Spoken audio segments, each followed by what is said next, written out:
Hi everyone, thank you for watching, thank you for listening. Another beautiful day here on the sunny side of Western Massachusetts. It is, of course, Saturday, April 23rd, 2016, and I have an article here for you that will kind of make you think a little bit.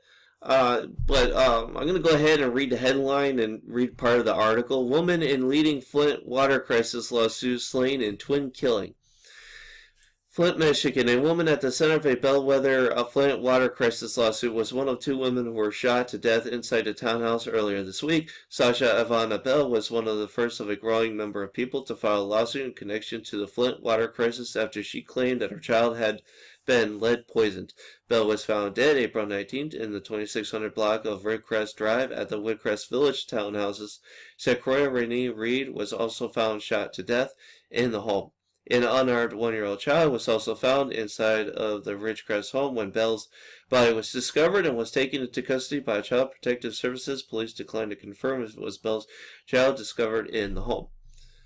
And of course, it goes on to say that they did go and arrest the suspect, and is going through court. It's going through court right now, and we're not going to know exactly who the suspect is. What's interesting about this is I know normally with local media they'll almost always name the suspect, and I know the local news media here in Western Massachusetts will say, if there's a shooting, we'll say, well, so-and-so suspect, and they'll name them and everything. But in this case, they didn't name anybody. They just, if down towards the end of the article, they did say that an individual had been arrested or a suspect had been arrested. So very suspicious here, extremely suspicious, because apparently this woman was a very important figure in this lawsuit.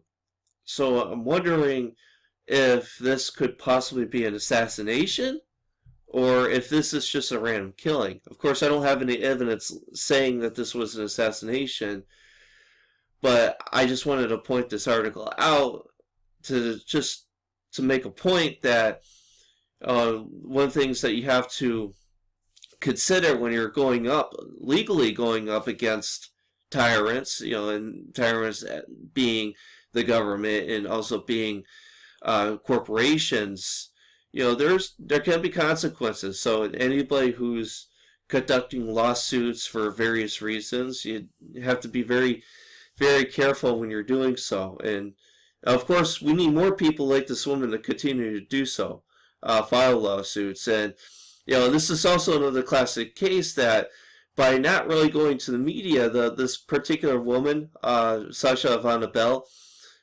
basically made herself out to be a target. And had she gone to the media earlier and done interviews and brought herself to the light, perhaps maybe this killing could have been avoided. But again, I'm not saying for sure this was an assassination, but it's very suspicious. Another thing to point out as well, that I think everybody should know, is that they knew well in advance that the water had already contained lead, toxic lead. The mayor already knew. The corporations that are dumping this stuff in the Flint Flint, Michigan water system, they knew about it. So everybody knew about it except for the average Joe six-pack in the citizenry. That's it. Everybody knew but the public. So thank you for watching. Thank you for listening. I just wanted to bring this article to light, and maybe hopefully some private investigation can happen in the death of this woman to figure out whether or not this was assassination or perhaps just a random shooting. Because remember, this is Flint, Michigan. It can just as easily be a random shooting rather than assassination. So, again, thank you for watching. Take care. God bless. Peace.